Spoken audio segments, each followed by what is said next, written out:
190 বছরের ব্রিটিশের যে শাসন ভারতবর্ষের স্বাধীনতার আগে, সেই শাসনের যে মানুষের উপরে রক্তচক্ষু বা যে জুলুম বা যে অর্থনৈতিক যে অভিযোগ ছিল, সেটা ছাড়িয়ে গিয়েছিল 15 বছরে মমতা ব্যানার্জির দল। তিনি এত বেশি মিথ্যা কথা বলেছেন, এত বেশি দ্বিচারিতা করেছেন, বিশেষ করে মুসলিম ভোটারদের ভোট নিয়ে তিনি হিন্দু তোষণ করে গেছেন। যখন 13ই মে 2011 বুদ্ধবাবু হারে, বামফ্রন্ট সরকারের মুখ্যমন্ত্রী হারে, তখন মাত্র পশ্চিমবাংলায় 70% হিন্দুদের মধ্যে মাত্র 558টি RSS এর শাখা অফিস ছিল। আজ 15 বছরের শাসনকালে মুসলমানদের কাছ থেকে 90% ভোট আদায় করে মুখ্যমন্ত্রী হয়ে তার পদোন্নতায়, তার সহযোগিতায়, তার পুলিশ মন্ত্রীর আমলে তিনি মুখ্যমন্ত্রী এই পশ্চিম বাংলার হিন্দুদের 12,500 RSS এর ব্রাঞ্চ অফিস হয়েছে বা শাখা অফিস হয়েছে। ভারতবর্ষের সমস্ত স্তরের মানুষকেও যেমন অভিনন্দন এবং শুভেচ্ছা জানাচ্ছি, সেই সঙ্গে আপনাদের বাংলাদেশের সর্বস্তরের শ্রদ্ধাভাজন নাগরিকদের আমি আমার পক্ষ থেকে সালামু আলাইকুম শুভেচ্ছা জানাচ্ছি, আদাব জানাচ্ছি। জি, হুমায়ুন ভাই, আপনি তো বিজেপির সাথে তো আপনি নাই নাকি? না না, বিজেপির এগেইনস্টেই তো আমি নির্বাচন করেছি, তৃণমূলের এগেইনস্টেও নির্বাচনে অংশগ্রহণ করেছি, বিজেপির এগেইনস্টেও আমি বিজেপির এই বিজয়, বিশাল ল্যান্ডস্লাইড ভিক্টরিকে আপনি কিভাবে মূল্যায়ন করছেন? এটা কি প্রাপ্য ছিল? দেখুন, বাংলায় 34 বছরের একটা সরকার ছিল 1977 সাল থেকে 2011 সাল, যথাক্রমে আপনাদেরই বাংলাদেশের নারায়ণগঞ্জে জন্মগ্রহণ করেছিলেন প্রয়াত কমরেড জ্যোতি বসু, এবং পরবর্তী সময়ে তিনি 23.5 বছর মুখ্যমন্ত্রী থাকার পর তাদেরই পার্টির কমরেড বুদ্ধদেব ভট্টাচার্য 11 বছর ছিলেন।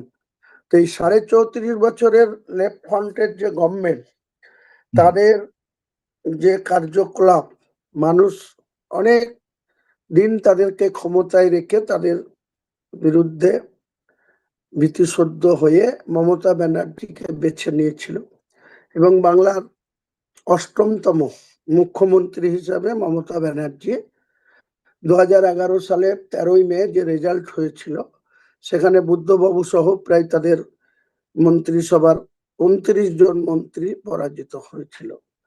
ঠিক 15 বছর পরে 2026 সালের যে নির্বাচন, সেখানে মমতা ব্যানার্জি নিজে সহ তার মন্ত্রিসভার 24 জন মন্ত্রী সহ তাদের একাধিক যারা নির্বাচিত ছিলেন, তারা আজকে 220টা নিয়ে তারা নির্বাচনের সম্মুখীন হয়েছিল, এবং তারা 4 মে যে গণনা, সেই 77টা গণনা কেন্দ্র থেকে 200 গণনা হলো, সেই গণনাতে দেখা গেল যে তারা মাত্র 80-তে এসে পৌঁছালো। এটা বাংলার মানুষের একটা জনরোষ বলতে পারে। তৃণমূল দলটা যেভাবে উত্থান হয়েছিল, মমতা বন্দ্যোপাধ্যায়ের যেভাবে রাজনৈতিক উত্থান হয়েছিল, পরবর্তী সময়ে মমতা ব্যানার্জি পুরো দুর্নীতিগ্রস্ত সরকারের একজন নেতৃত্ব হিসাবে প্রতিষ্ঠা পেয়েছে সাধারণ মানুষের কাছে। তার ক্যাবিনেটের দুজন মন্ত্রী তারা জেল খেটেছে, আরো 2জন MLA, একজন প্রাইমারি কাউন্সিলের স্টেটের চেয়ারম্যান মানিক ভট্টাচার্য, এখনো একজন MLA জীবন কৃষ্ণ সাহা জেল কাস্টডিতে রয়েছে, কলকাতা প্রেসিডেন্সি জেলে রয়েছে। তো এইভাবে এডুকেশন দপ্তরের বহু আধিকারিক, প্রায় 30 থেকে 32 জন আধিকারিক, তারা উচ্চ শিক্ষিত মানুষ, অথচ মমতা বন্দ্যোপাধ্যায়ের নেতৃত্বে দুর্নীতিতে তারা অভিযুক্ত। এখনো কেউ কেউ জেলে রয়েছে, কেউ কেউ জামিনে ছাড়ে রয়েছে, কিন্তু তাদের বিরুদ্ধে জুডিশিয়ালের যে প্রক্রিয়া সেটা চালু রয়েছে। তো এইরকম একটা পরিস্থিতির মধ্যে বাংলার মানুষ বিকল্প খুঁজছিল, কিন্তু কংগ্রেস, ন্যাশনাল কংগ্রেস 141 বছরের একটা দল, যারা এই বাংলাতে প্রথমেই 30 বছর ক্ষমতায় ছিল, পরবর্তীকালে 34 বছর left front, comrade Jyoti Basu, Buddhadeb Bhattacharya তারা ক্ষমতায় ছিল। পরে মমতা ব্যানার্জির এই 15 বছর তারা এত দুর্নীতি করেছে, এত গ্রাসরুটের মানুষকে সামান্য সামান্য কিছু পরিষেবা দেওয়ার স্কিম মানুষের উপরে অঘোষিত একটা আস্ফালন বা 190 বছরের ব্রিটিশের যে শাসন ভারতবর্ষের স্বাধীনতার আগে, সেই শাসনের যে মানুষের উপরে রক্তচক্ষু বা যে জুলুম বা যে অর্থনৈতিক যে অভিযোগ ছিল, সেটা ছাড়িয়ে গিয়েছিল 15 বছরে মমতা ব্যানার্জির দল। স্বাভাবিকভাবেই ব্রিটিশদের অত্যাচার থেকেও মমতা ব্যানার্জি বেশি অত্যাচারী ছিল, আপনি যেটা সোজাসুজি করতে চান। হ্যাঁ, একদম ব্রিটিশদের 190 বছরে ভারতবর্ষের মানুষের সঙ্গে তারা যে অত্যাচার করেছিল, জিজিয়া কর দিতে হতো,